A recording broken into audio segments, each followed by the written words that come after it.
Welcome back to a very special crossover episode of the Bleav in Badgers podcast and the Night Report on the Bleav Network, presented by betonline.ag and our friends over at Oak Ridge Wealth Management. Once again, I'm Matt Perkins, joined, as always, by my good friend, Badger legend, the Hebrew Hammer himself, Matt Bernstein. Bernie, how you doing today? Man, listen, every day on the podcast with you is a holiday. Could have been a Scarlet Night, the Scarlet Night Hammer, but did you know what? Just the lucky Scarlet we didn't Hammer. have it. The Scarlet Hammer has a really nice sound to it. It does. That sounds like a one of those Marvel superheroes that they'd make a movie because they needed What more could have Avengers been. or something like that. Scarlet Hammer. Absolutely, yes. And we are honored here today to have Mike Broadbent from the Scarlet, just the Night Report, not the Scarlet Night Report, just the Night Report. The Night Report. I have a soft spot for Rutgers personally. My dad went to Rutgers. Shout out Rutgers class of 1970. Man, we are pumped to talk some Scarlet Knights, some Badgers, and what is actually a really exciting game this weekend. Yeah, I was a little surprised the line came out as high as it did, and it has gotten bet down a little bit, but it should be a great game. Yeah, it's two teams that have had a lot of transformation over the last 6 to 9 to 12 months. So I'm excited to hear from your guys' perspective, how things are going. You can hear from mine as well.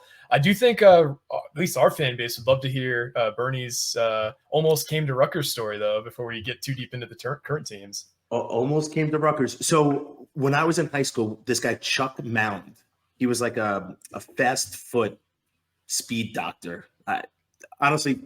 We called it, speed clinic. He was like this guru speed clinic. And I don't know what it was, but we would do it on a field right outside of Rutgers. And so we would drive there and do like a one-on-one training session.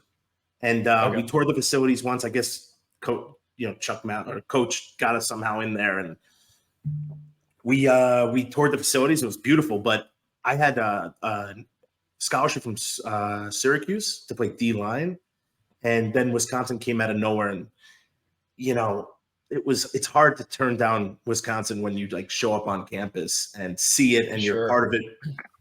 Rutgers showed more interest. There would have been more interest. An East Coast school I could drive to would have been exciting. But they also, at the time, Rutgers played in the Big East. So the Big Ten was a draw. A fullback was a draw, even though you guys had Brian Leonard, who I also thought was awesome.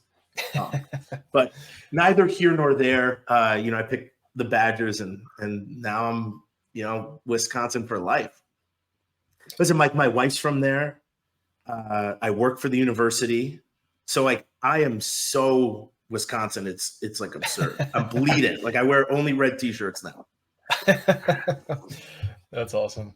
Yeah, I mean, it happens to everyone who goes to UW. I feel like even if you're not from the state of Wisconsin, once you're there, man, you are a Wisconsinite. It's not whether you want to be or not. You are a Wisconsinite. But no matter where you're from, no matter who your team is, the best place to wager on them is at betonline.ag, where they continue to be your number one source for all of your online sports wagering needs. You name it, they've got it over there at betonline.ag. Head on over to the website, use your mobile device to sign up today, receive a 50% welcome bonus on your first deposit with our promo code Bleav. That's BLEAV, BetOnline, where the game starts. We are going to start here today, gentlemen, with I want to talk a little bit more about this Rutgers team because, obviously, I have a little bit of skin in the Rutgers game as, being a Rutgers legacy myself, with my dad being a Rutgers alum and always having a big soft spot for the Scarlet Knights.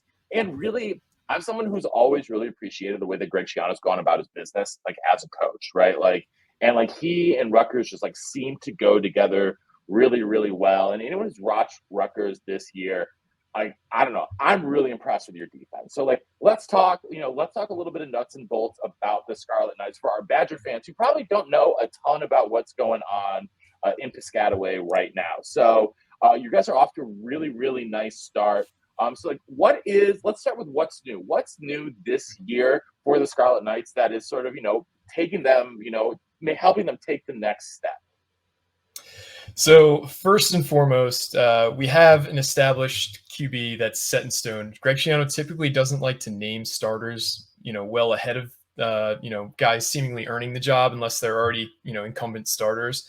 So he announced Gavin Wimsatt was the starting quarterback. He's a 19-year-old. He's about to turn 20. But he's actually in his third year because he tried to do the Quinn Ewers thing where he joined midway or before his senior year of high school. So he actually was on campus. He played 2 games as a high school senior and then enrolled ahead of the Syracuse game in 2021. So a little unorthodox approach to college from Gavin, but he was named the starter.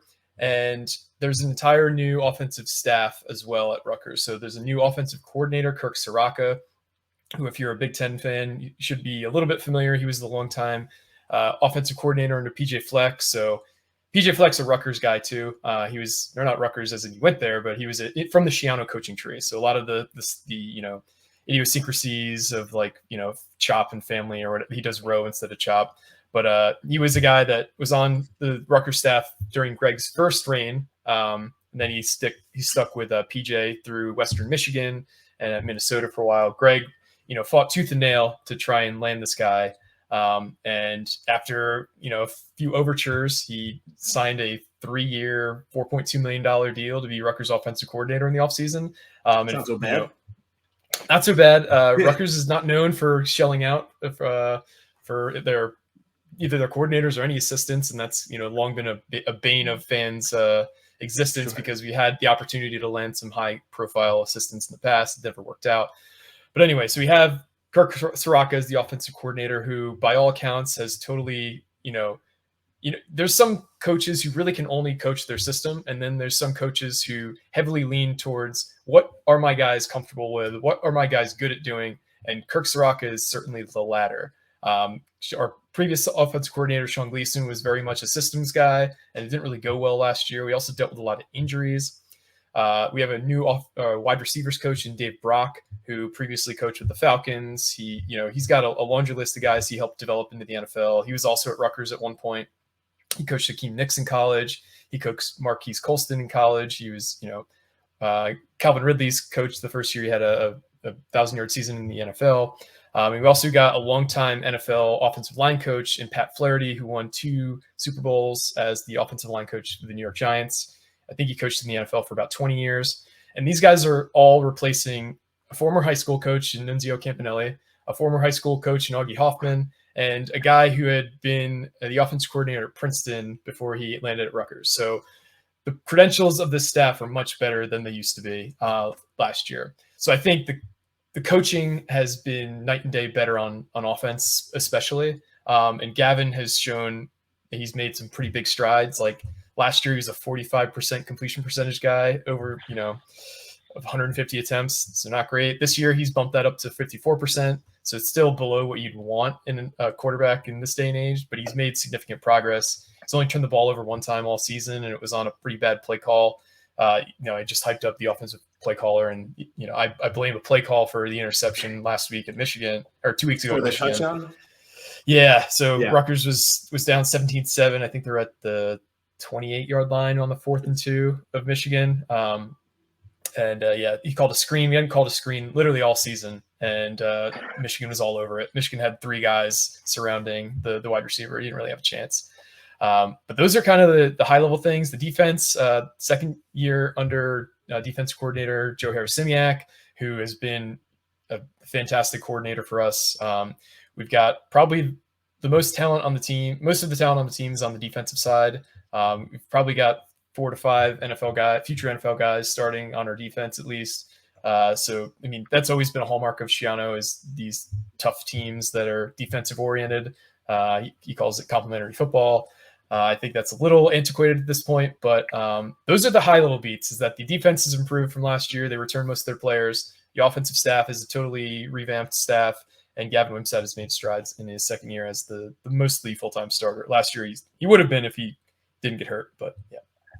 Because I watched that Michigan game. You guys fought hard, man. That pick put you down. I mean, that was a game changer for the entire game. But you guys went into Michigan and played really hard. I thought you guys played great football. That made me nervous thinking of Rutgers coming up a little bit to watch, because you do have, you're right. The offense looked solid.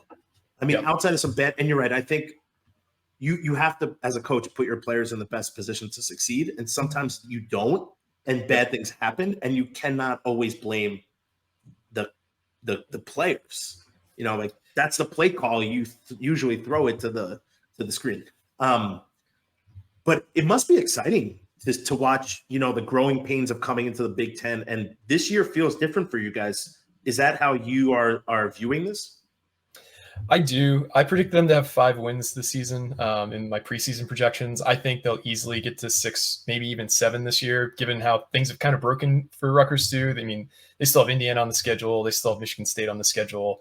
Both those teams have kind of bottomed out. You know, we're going to play Iowa the second to last game of the season, and Cade McNamara is now out for the season. They haven't announced it, but it looked like an ACL. No, they announced it earlier today that he's out for the season, and that their starter is former Badger backup Deacon Hill. Yeah, he was a guy we kind of showed a little interest in the portal, but I don't think it was ever going to happen. Well, he was actually committed to Fordham for a hot second, and then flipped to Iowa in the portal. Yeah, interesting. But yeah, in general, I think the vibes. So I went to Rutgers from 2007 to 2010. So after the 2006 year, so I was a Rutgers football fan first and foremost. Like I went in high school to, you know, a handful of games. So I remember very acutely like what it was like on campus when this thing was rolling, and it was so much fun. Like you guys probably went to Wisconsin at some point when you guys were rolling, because Wisconsin seems to always be rolling. So what I'm saying is probably not unfamiliar to you guys. But it was like this palpable energy all around campus all fall, and everybody was all tuned into it. And in the years after I graduated, the Kyle Flood era and the Chris Ash era, it was demoralizing, because like our first year in the Big Ten, we went 8-5, we went to the Motor City Bowl, we beat North Carolina, and really everything's gone bad since. I don't think we had a winning season since 2014, which is one of the longest streaks in the Power Five. And we've gotten to the point where like any glimmer of hope was something that we were just, you know, latching onto. Like last year when Sam Brown had like, you know, 90 yards against Ohio State, it was like, oh my God, we might have something. We might have a guy who can make a guy miss a tackle on offense. This is amazing. And this year has been a flip has definitely switched inside this program. I mean, we didn't really blow out anybody outside of, you know, FCS teams, and we had a blowout against Temple a few years ago, opening weekend, but that was basically because of turnovers and setting up short fields. But this year has been different. We've been putting away teams, and last year we went on the road opening day and beat Boston College like 22-20 or something like that. It was a really close game.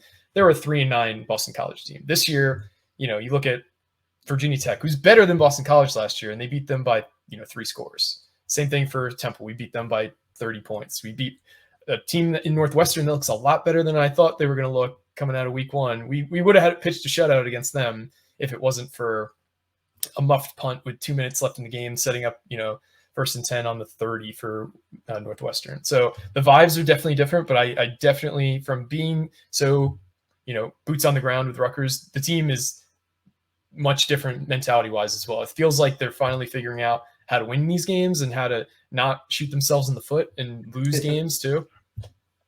So that's the thing that I wanted to mention, because like I think a hallmark of Rutgers in the past that, you know, when I've watched, is that they always seem to have like the most untimely penalties, and just like you said, like shooting themselves in the foot and just making a lot of boneheaded mistakes. But I mean, if you look at it this year, like they are bottom 10 in the country in total penalties. Yep. They are, you know, time of possession, they're doing fantastic. Like you guys are holding the ball a ton, you know, not a lot of penalty yards. In just the defense, like that really stands out in terms of, I mean, statistically top 25 in the country, total defense, rushing defense, passing defense, scoring defense, like all of these really important statistics, even turnover margin. Like it seems like it's a much better, team's playing a lot cleaner, you know, for lack of a better word. And so I feel like in the past you could have always like counted on Rutgers to mess it up a couple times in the game. And like, you know, we talked a little bit about that pick against Michigan. You were used to seeing that 3 or 4 times a game, and now it seems to happen like maybe once every 2 or 3 games. Yeah, I think it comes down, if you look at Rutgers' depth chart, almost every guy on that depth chart is a junior or senior, or in terms of eligibility wise, like with the whole COVID stuff, Rutgers is getting a lot of guys to come back for that extra year that most teams don't have the luxury of, because, they're good enough to start, but they wouldn't be somebody who's like worth poaching at the same time. That's no knock to our guys, but like, if we were a better team, we'd have more guys getting poached by bigger programs. At least in the past few years. But anyway, like almost every player on the team is an upperclassman, and I think the coaching has improved light years from this past year to 2023. So I think that's where you're kind of seeing it, is because they're older, because the coaching's better. Another stat is Rutgers is first in terms of missed tackle rate on defense in the Power 5 too. So they're executing at a high level. They're basically getting the most out of the talents they have. And some of the guys are, like I said, legit NFL guys, some are not. And so, the results are mixed against especially teams like Michigan, but against teams that Rutgers is on the same level or better than, they're just dominating teams, which you probably haven't seen on the Banks in 10 years. Well, I guess it brings us to the Badgers, because Matt Perkins telling me differently. I think our strength is our offense this year. Yeah. I think listen, everything's brand new. So that brings an edge to the Badgers, because you really, almost everyone's new or in a different position. And it's a completely different one. So I think that gives us an edge. Our best against your best is always what you want to watch. You got to stop Braylon Allen. Dude is a monster truck. I think he is fantastic, and he finds a way to make a hole, make somebody miss, break a tackle. Like, he always comes through in the clutch. It'll be interesting to see who's kind of like backing him up, because we don't. I mean, those guys aren't proven yet. The O-line, you said your D-line is pretty stout. Our O-line could have their hands full. Really? That's always the hallmark of Wisconsin, is having a solid offensive line. I know. And, this year, I think you can make a pretty strong case. The offensive line is in the worst position group on offense, if not the entire team. A lot of it is, from my vantage point, is the fact that they're adapting to a completely new offensive system, right? They've gone from, pro style under center, a lot of 12 personnel, 21 personnel, 22 personnel, ram the ball down your throat, run the ball 45 times a game, to now it is everything's in the shotgun. It's all a lot more pass setting, and, guys have not been asked to do that for their entire careers, and now they are. And they've been, a lot of mixed results. And, you saw when Wisconsin went up against a really athletic defensive line in Washington State, they got bullied.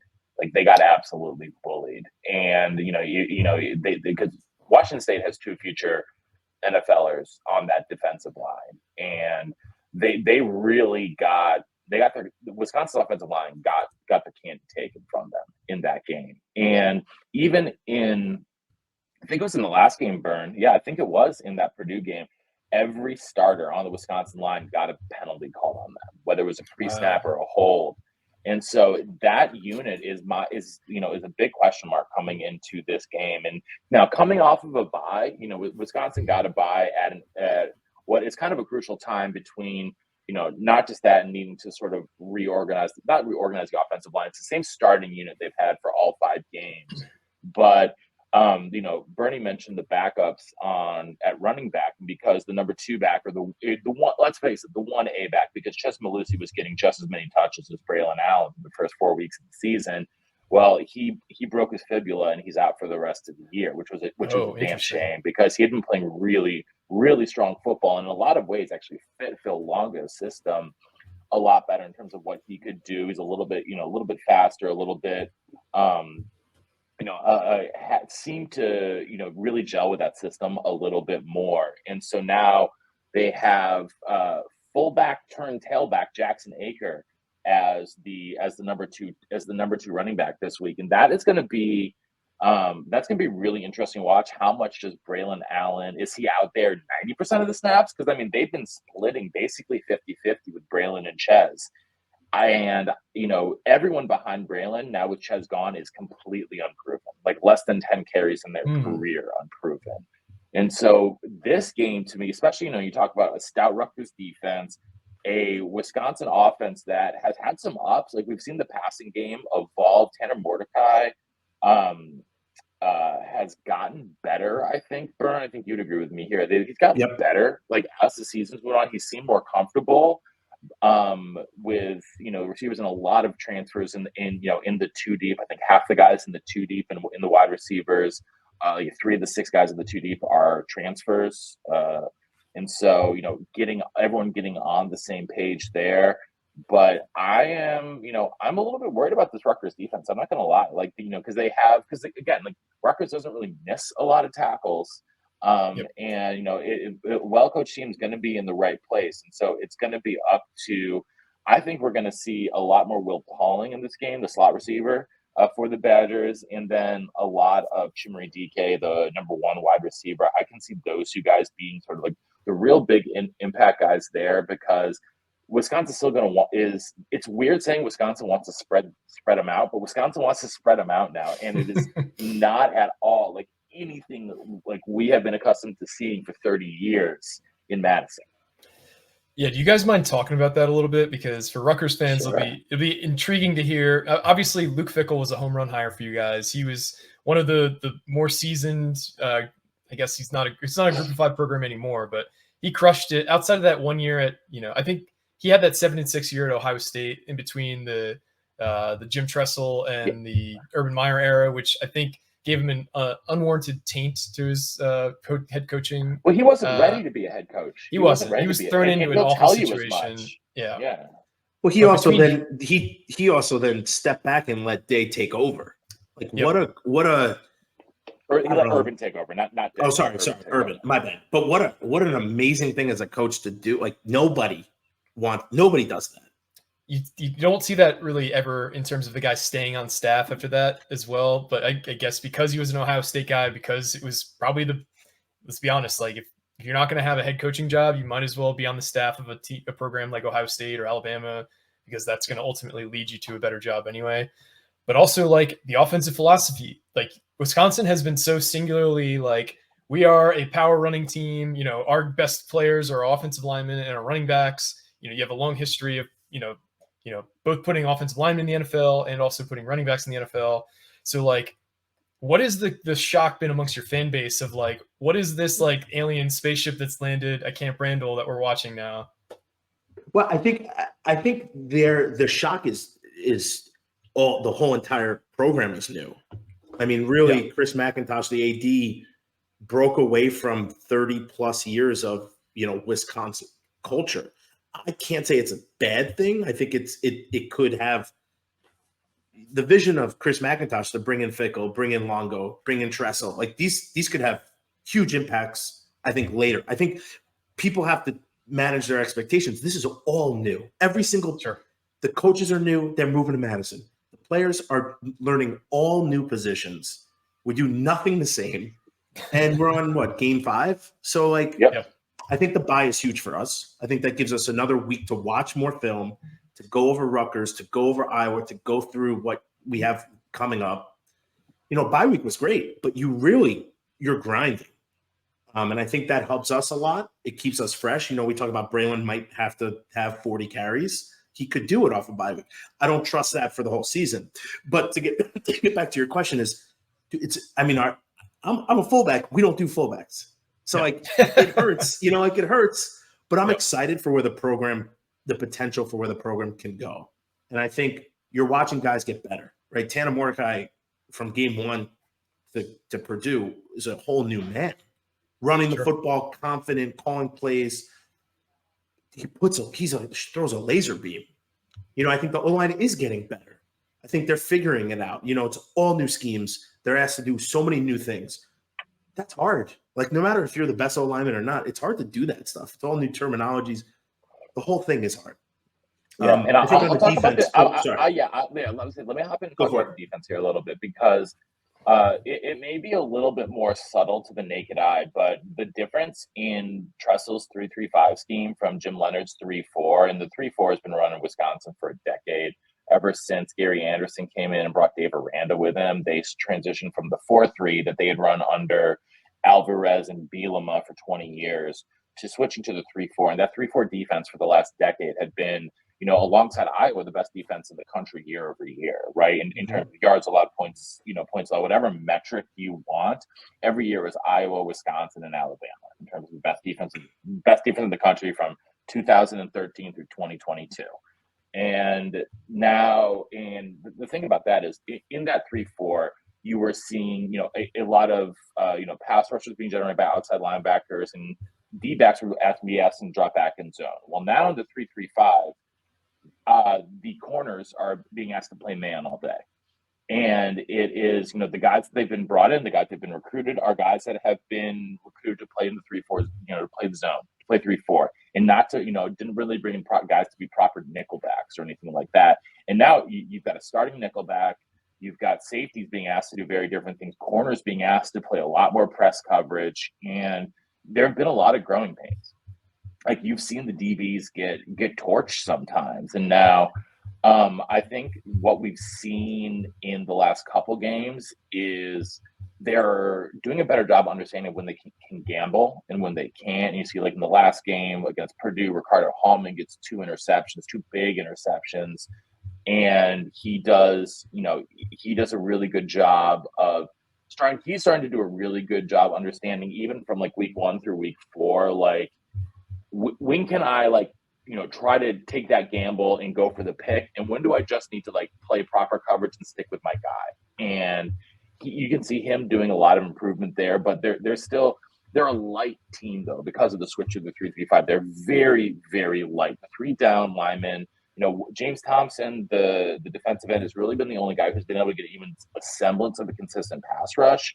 But, the pass rush has not been coming like we've seen in years past. Now, this team doesn't have a Nick Herbig. This team doesn't have a TJ Watt. This team doesn't have an Andrew Van Ginkel that is going to rack up a lot of sacks in the same way. We thought it might be someone like a Daryl Peterson, but it just hasn't been there yet. And that's a lot due to adjustments in the scheme. And it's taking a minute for these guys to, it seems like, really feel comfortable. I felt like Bern in those first couple of games, it felt like, the backers were half a step slow. The D-backs were half a step slow. The defensive linemen were there, but not really being explosive. And I think we're starting to see little incremental improvements there. But if Wisconsin is going to really take the next step, they have to get a more established and a more consistent pass rush. Otherwise, they still don't have, 5-star athletes out there playing corner who can hold up for 5, 6, 7 seconds in pass coverage and really be sticky to these guys. Because we're used to having Nick Herbig being on the quarterback in 3 seconds, and they just don't have that anymore. You're right. I think our skill player.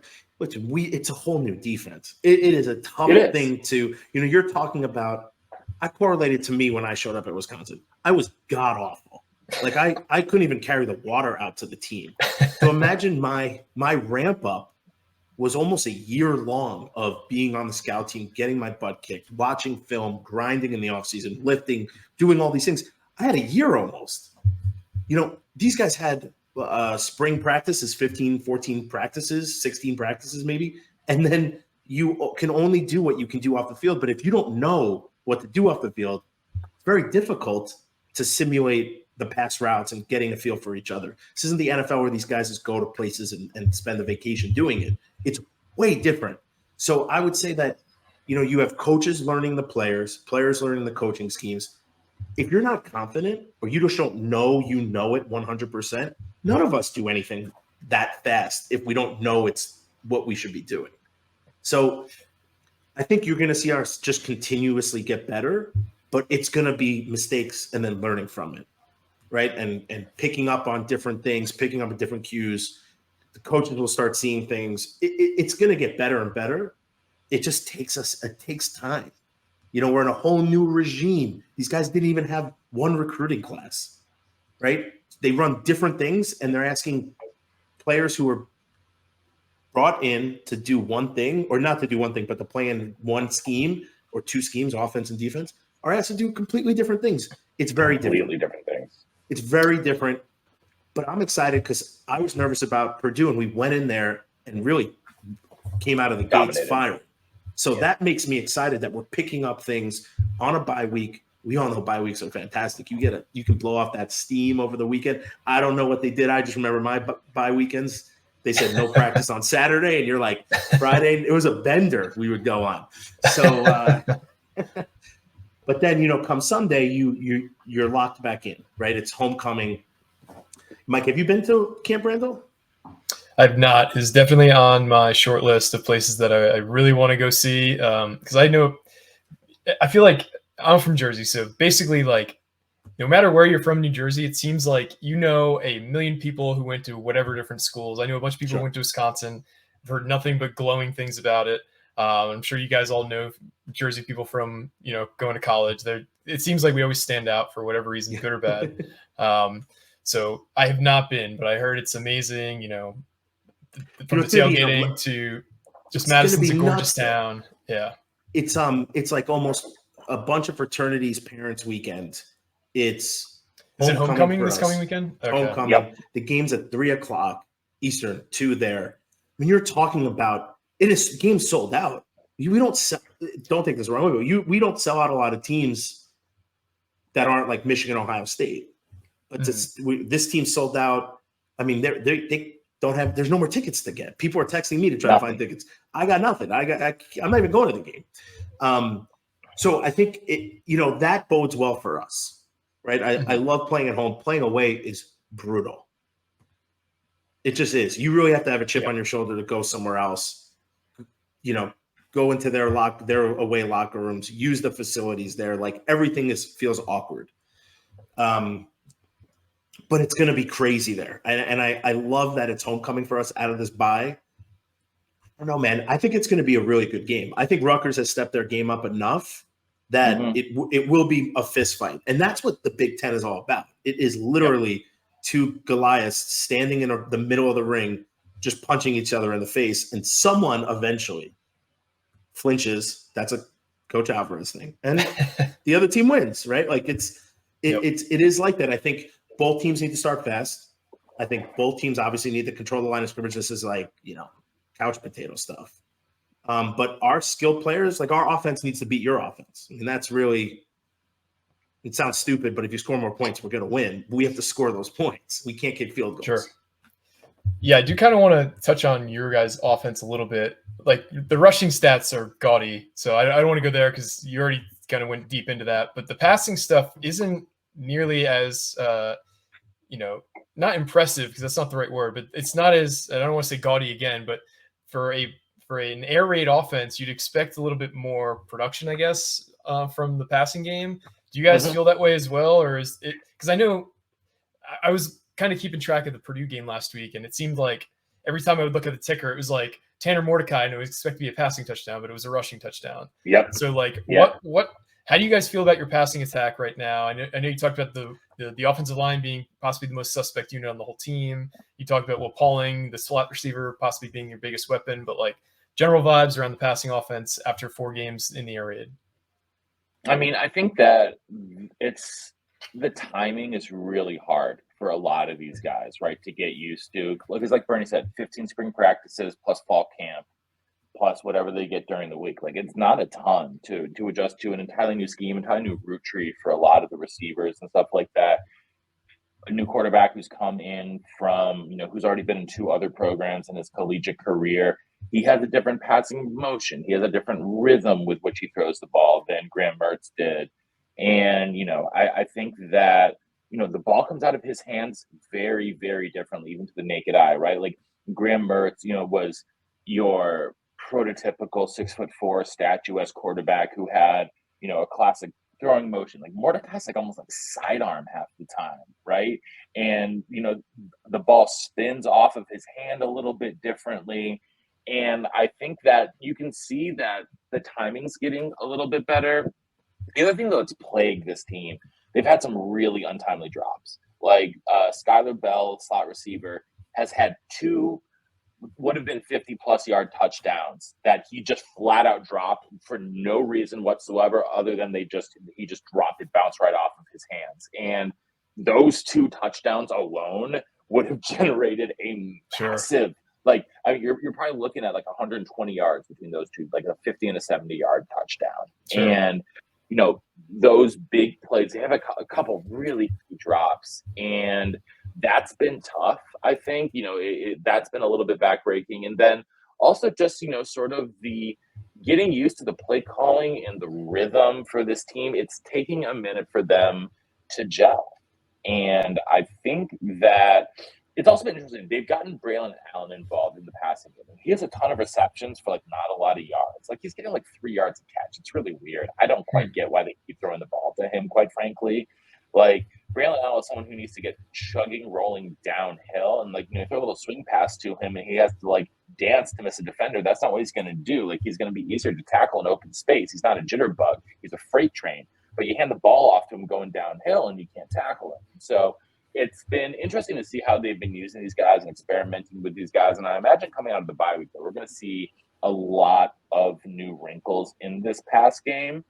And like I said, I really would not be surprised if we see a big game from Will Pauling, and just like getting him the ball even more. He led the team in receptions, I want to say, the first game, but his usage has gone down a little bit in the last couple of weeks. But I think he's going to be going back up just because I think there's going to be a rekindled interest in even having to force the pass game even more without Ches. And then, you know, I think that, you know, if, Rutgers doesn't necessarily have, like, you know, you've got some really solid guys at the top, but the depth isn't quite there, especially at, you know, a cornerback position, right? So you're going to want to attack the slot if you possibly can. I think we're going to see a lot of 4 wide receiver looks this week, a lot of tight end out in the slot, especially true freshmen. Talk about Ashcraft, who's been getting a ton of run at tight end. And so I'm just curious. I'm curious to see that. And I think that, you know, I think part of the stress, though, part of the reason that some of the bigger passing numbers haven't been there is a combination of offensive line struggles. Like the offensive line has definitely struggled, and Mordecai hasn't had all the time in the world to throw the ball. And then, and be like, it's been a lot of short, quick throws just to get into rhythm and not trying to take. And then when they've taken those shots downfield, we've had, you know, big drops. And so I think it's sort of like the combination of the two. Yeah, and it's also not a true. It's also not a true air raid. Like I think calling it, it is air raid in terms of the way that they want to spread teams out. But I mean, if you look at like passes versus runs, it's not like they're throwing the ball 80% of the time. You know, it's much closer to still 50-50. Yeah. I would say Phil Longo told us this. He said, we're going to take what they give us. And if you're going to go against the pass, you're going to run. So he runs it. He ran, Hannah Mordecai had like 14 carries. Probably about 6 or 7 of them were called run plays. Mm-hmm. So, you know, I think we're opening up the offense. I think you watched the first 3 games. Maybe Washington State was different, but we had some drops again. And I think once you correct those things, you're going to see something completely different. But if you're playing too deep or you're playing, you know, cover 3 or whatever, we're going to throw it underneath all the time. You're out, you know, like we got to find those holes. And to me, Tanner Mordecai, his arm is awesome. Like it comes off like a laser beam. I think he makes great decisions. You know, he's had a couple turnovers, but they weren't horrible throws. You know, guys were just in better positions. So I think you watch those guys gel a little bit more. Will Pauling, I like all of them. DK, they just all make plays. And you see their to me, the wide receiver room is like the most exciting because there's depth everywhere. Wild. And these guys are making catches. They don't look mad when they don't get the ball. Like it seems very cohesive. And I like that, right? In an air raid, a typical air raid, this is what you're hoping that your quarterback can spread around. We have multiple guys with catches. So if you imagine first game, Skylar Bell doesn't drop it, this is a 70-yard touchdown, and now his stats are ridiculous, and the pick came right after that.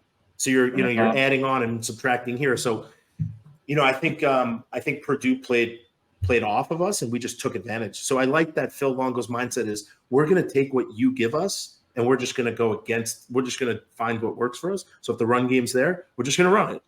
If Tanner Mordecai is going to run it, I think that's bananas to me because I hate when the quarterback runs. But he's like, hey, if these guys are going to rush that hard, we're just going to run up the middle with them. And it worked. So, so I think those things are interesting. I would agree. Also, when Phil Longo showed up here, he had an offense that was ready to run 22 personnel with a fullback downhill, right? That was the group of players that he came into. So you're switching everything, right? So at this point, he's got to find what works, not just for him, right? We've talked about the offensive coordinator that Rutgers has, right? He's got to coach the players he has, and I think that's what he's doing. So I think he'll find what's working in a game and use that to his advantage. But I think you'll see some more deep shots. I think you have to, right? Like we got to throw the ball down the field. Yeah. But Longo's offense is still like we're fresh into it. Watching 4 games in a spring game is not enough. Yeah, that's totally fair. Yeah, the more you guys kind of talk about your weaknesses, the weirdly, and I don't want you to take this the wrong way, the better I feel about Rutgers' chances, honestly, because I was expecting like you guys to have a defense or an offensive line that was fairly stout, that was going to be tough to bring pressure on. I expected you guys to have a pretty tough front 7 because that's kind of been the hallmark. But the more you guys talk about it, it really is just a totally different program and that's because it's transitional. Yeah. But we also pick up on like the things that we dislike the most, and we beat those things. Matt Perkins and I last year we didn't have a special teams coach. Oh my God. We missed so many field goals. We kicked balls out. we would talk about that like 30 minutes out of an hour podcast every week. So I mean, listen, as someone who does a podcast, like you talk about the things that you need to improve on. And I think that's where you focus a lot. We could focus and talk about Braylon Allen and the wide receivers. I could do this all day. But if you're talking about a unit that needs help within the wide receivers, the quarterback, and the tight ends, and the running back, and the O-line, it's the O-line. But it's not saying that they can't do it. They haven't put a full game together. Mm-hmm. They've had times when the gates have opened, and they've had times when they've done great. So we harp on that. I think the defense is figuring it out. It's a little bit more difficult, and a 3-4 and a 3-3 is completely like, even when I watch, I have no idea what's going on. I've never seen a 3-3. A 3-4 I can understand. Sure. 3-3, it's hard for even me to understand. And it's a pain in the ass to play against when those players know what they're doing. Mm-hmm. And UNLV whooped our butt in 2002 or 3 with a 3-3. We literally had our heads spinning. We had no idea where pressure was coming from. They played all man. It was absolute pandemonium. They beat us like 20. Matt Perkins, what was it? We scored like 5 points. Yeah, it was like I want to say it was like 28-6 or something like that. Or 24-6. It was bad. Yeah, we couldn't figure it out. So eventually, that's the where I think we'll be. Yeah, I remember West Virginia used to run that back under Rich Rodriguez, the 3-3-5, and it was always just like so strange to just see that formation lined up on TV or at the stadium. We kind of run something similar. We run a 4-2-5 on defense. Yep. So we have 2 base linebackers, 4 base defensive linemen, which is kind of like a weird strength for Rutgers. For a long time, we've really struggled at linebacker. We've got 2 really good ones in Deion Jennings and Tyreen Powell. I know that if you're looking at PFF, they list Mohamed Toure as a linebacker, but he's really like this. They call it I don't remember what they call it now, but it's basically like an edge defender who is, I guess, lined up in the linebacker area enough for PFF to think they're a linebacker. But yeah, who would you guys say? Toure was someone that Wisconsin recruited really heavily, and he picked Rutgers over Wisconsin in his final group. I remember because he was someone that I remember, in the recruiting scouting stuff that I do over at Badger Blitz. Like I remember being like, dude, that dude's a player. Like that dude is a player. Yeah, he's got a freaky family bloodline too. His younger brother is his name Fama Toure. He's a freshman wide receiver on Rutgers, who's he had his first playing time of the season last week against Wagner. They have another younger brother who I think he's between Ohio State and Penn State. He's in high school right now. He's an Irvington guy. But yeah, they're all like muscle, like it's literally probably all like 3 to 4% body fat. And the same thing for his brother. His brother is like, 18 years old, and he just looks like an action figure. It's kind of wild. Who are some like defensive guys to really kind of look out for on your team coming on Saturday? Hunter Wohler. He's your safety. Safety Hunter Wohler. He has been the best player on the defense in every game pretty much this year. He's a playmaker, and he plays what they're calling, I think they call it the star role in this defense, which basically means like run around and make a bunch of plays, insofar as I can tell, right? Like he just runs and he hits people. He'll blitz occasionally, drop back and cover. He's got a couple picks, and like he's in on seemingly every single tackle. Like every single tackle, it seems like he's in on. Big play, like I talked about him earlier, Ricardo Hallman. He's really impressed me. The corner, I really, he leads the team in interceptions. I predicted he would lead the team in interceptions this year. I definitely got that one right. He's already got 3 this year. Wow. And I think he's going to have a couple more as the year goes on as well. He's a big play guy. James Thompson has been the best defensive lineman for sure. Like he's been a cut above everyone else. He's got a big frame. He's about 6'5" and a half, 290, 295. In the 3-3, defensive ends are not really expected to do a lot of pass rushing, but I think he's leading the team in sacks right now. And then they have a 3-headed monster. They effectively have 3 starters at middle linebacker. Like they list like 3 co-starters at middle linebacker. And Jake Chaney, Muma Jameta, and Jordan Turner. And Muma's a team captain, been that dude. Didn't actually play a lot against Purdue. It's been a little bit weird. That's actually been one of the big storylines coming out. Why didn't Muma really play against Purdue? He played literally 1 snap, and he's a starter and senior captain. They said in a press conference this week that it was about, he said it was about they're trying to get Jordan and Jake some more reps, but it still seemed a little bit suspect. But all 3 of those guys are really solid. I think Jordan's the best in coverage. Jake is really good against the run. He's like, I don't know if you remember Chris Orr, who played for Wisconsin from like 2016 to 2019, 2020-ish. But like probably 5'10" and a half, 5'11", like 230, just like thick as all get out, and really good against the run, blitzing up the middle. But yeah, so I would say like Hunter Wohler though is like the guy with a bullet to watch. And Mike, I'd say one thing that's huge for us is having a bye week. Yeah, I think that's like our 12th man right now is maybe our 13th, because our student section might be bananas. They're all going to be wasted. They're going to be at the stadium hopefully. But I do think the bye week is huge for us. We're talking about we're making a lot of mistakes. It's the best time. You have 9-10 practices almost in between games. You can get fresh and you can learn. And I think that's going to be, I don't think it's physical. I think it's more mental, because mental is 90% of football. I mean, it's a lot of percent of football, and from my experience, the second I figured it out, you unleash this, violent nature, but focused, you can play good football. I don't think they're there yet. And I think that's what, like we talk with a bunch of linemen, we're just right there. We're like right on the precipice, I think, of like having a chip on our shoulder and being bullies. But we're not there because I think we're playing a step slow because we're trying to figure out still things and seeing things are all new. So I would say the bye week for us is huge. Fresh, and we can learn and we can get ready to prepare. You have 2 weeks to prepare for one game. It's usually, pretty good.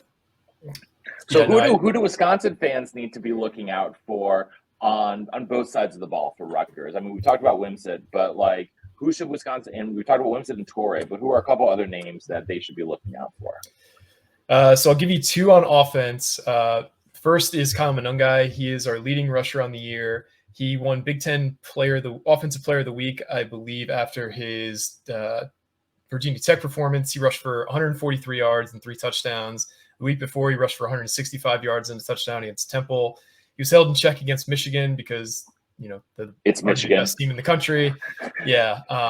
But he's been a revelation a bit. Last year, he had one really good game against Michigan State when most of the other running backs were hurt. I think he had 160 yards against Michigan State or 140, one of those 2.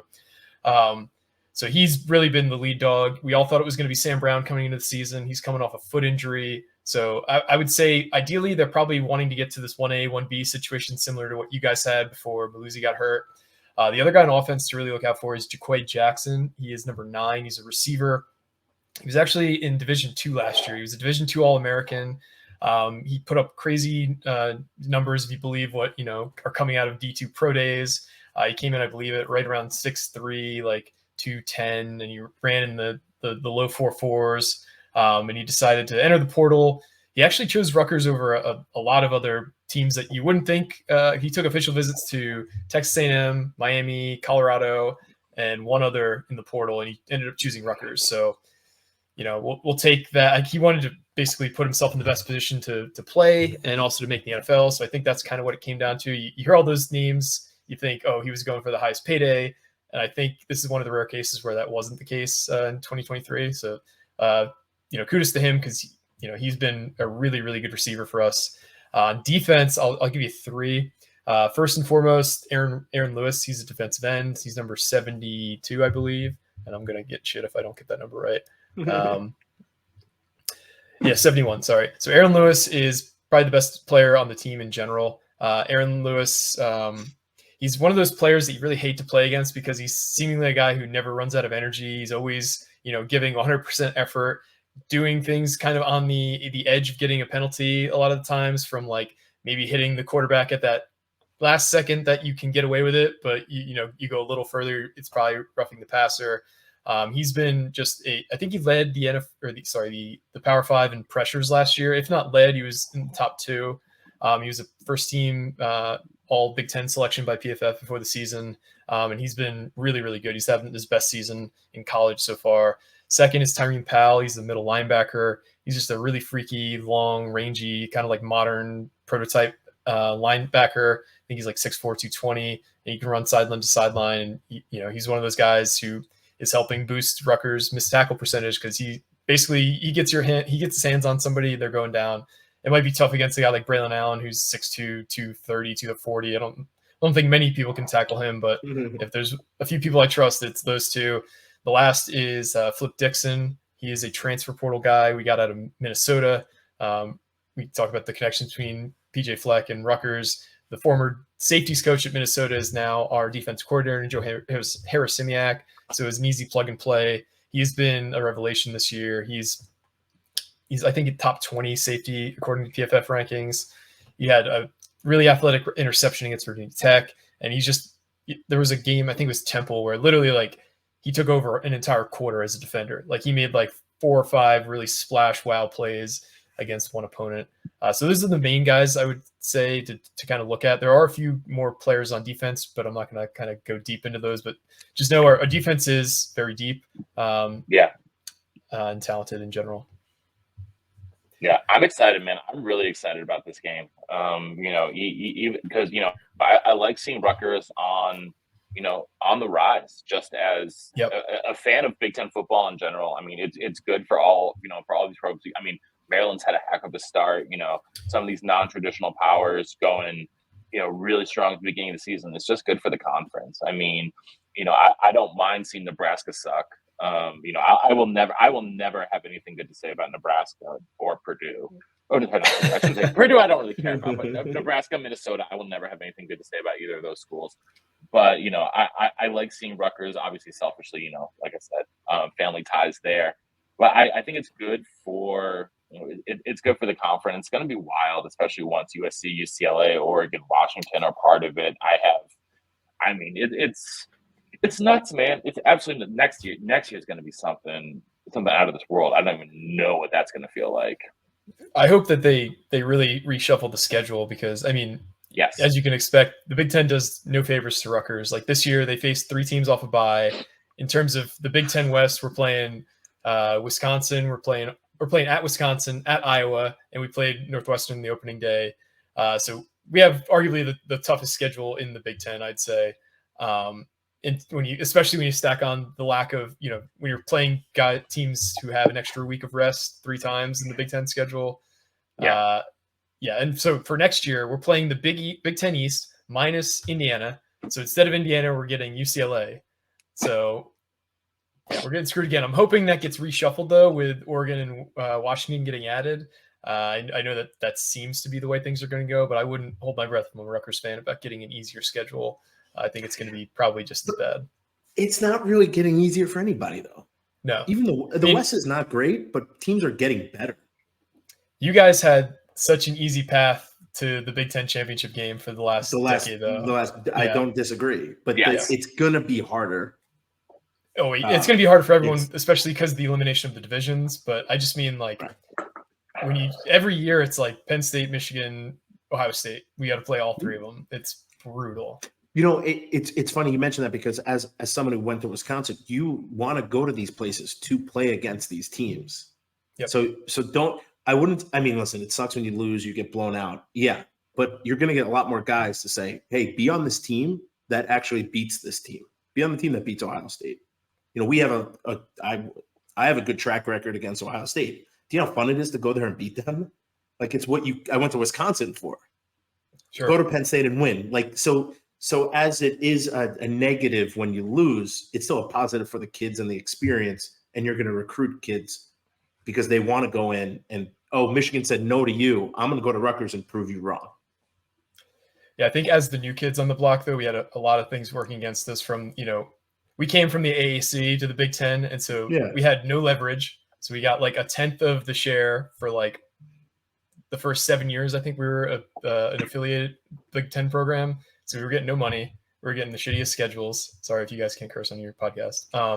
And, we're, in the Big Ten East. So it is starting to turn, but it's taken a long time to get this thing even pointed in the right direction for sure.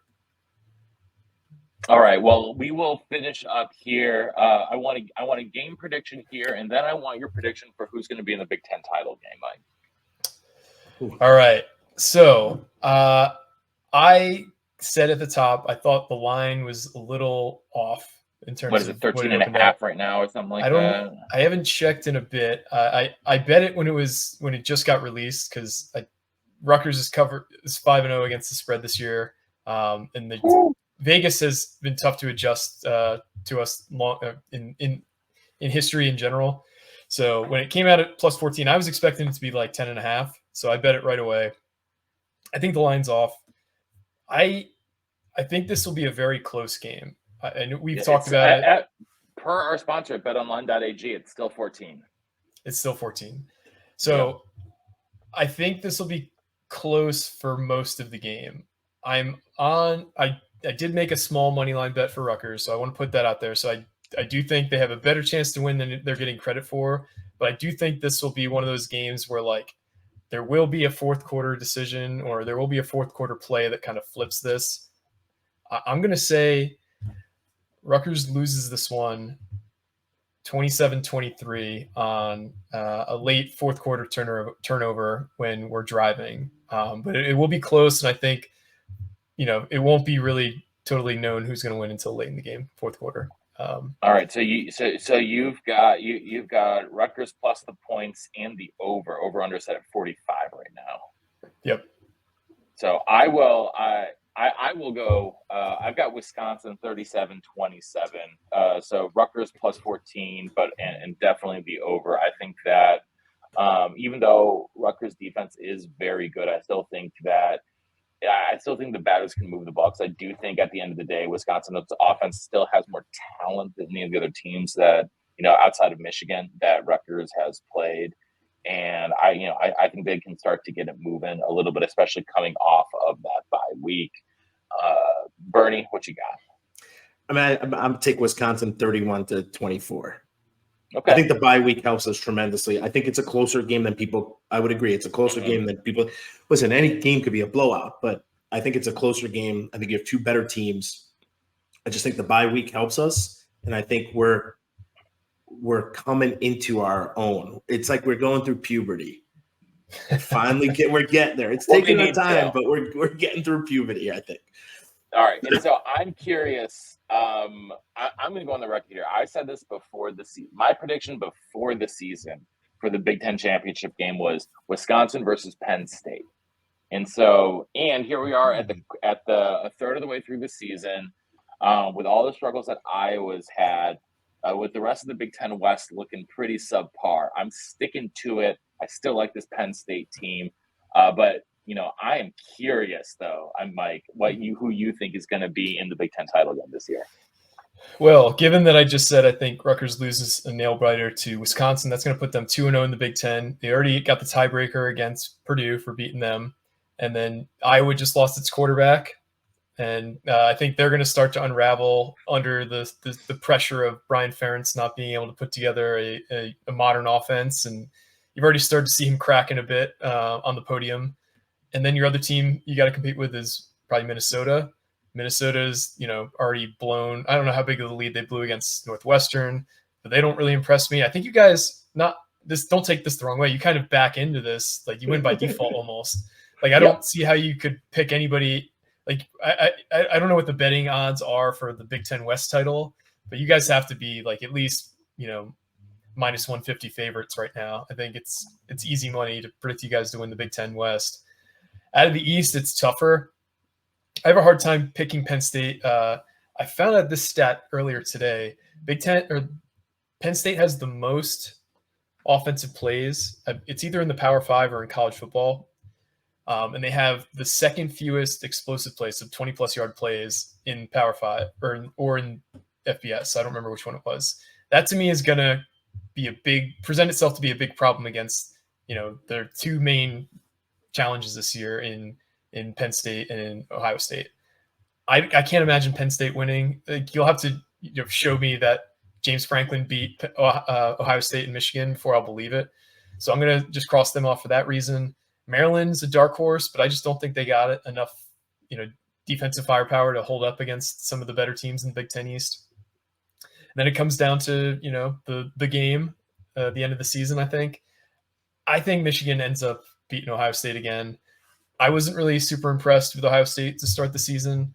I thought they probably should have won at Notre Dame by at least double digits. I don't think Notre Dame's that good either.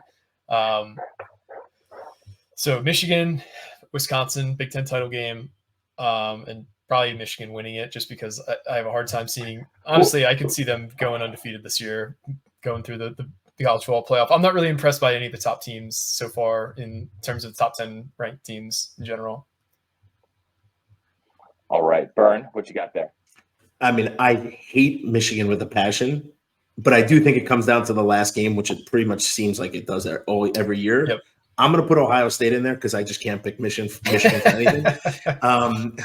So I might not be going with my gut. This is why I don't gamble because I'm horrible at it. But I do think we somehow win the Big Ten West. Not somehow. I think we win. I think people are beating each other, and I think we're going to prosper from that. Yep. Absolutely. Well, this went on much longer than we expected, but this was freaking fantastic, Mike. We really appreciate you having us on your show and hanging out with us here on our show on the Night Report X Bleav in Badgers. This has been freaking fantastic, dude. And hopefully, and the dream is one day Wisconsin versus Rutgers in the Big Ten championship game. I would love that. We've had it's been fun to also just kind of battle out on the basketball court too. We're excited for that to come around the corner. Not to get into that too much because we're talking about a game, but it's funny how the mentality kind of translates over to the basketball court too, because Big Ten is very similar in terms of just like beat the shit out of each other for 40 minutes up and down the court, same way it is on the gridiron. Absolutely. But yeah, this has been great. It's funny how much we have this overlap too, both being on Bleav, both being affiliated with rivals. Got to get more groups of people like that on Bleav. It's been great. Absolutely you do. And we appreciate everyone tuning in here to both the Night Report and Bleav in Badgers on the Bleav Network, presented by betonline.ag and Oak Bridge Wealth Management. So until next time, that's Mike Broadbent from the Night Report, Matt Bernstein, the Hebrew Hammer, and I'm Matt Perkins. And until next time, on Wisconsin. On Wisconsin. It's okay, Mike. You don't have to say it. No, I'm not going to.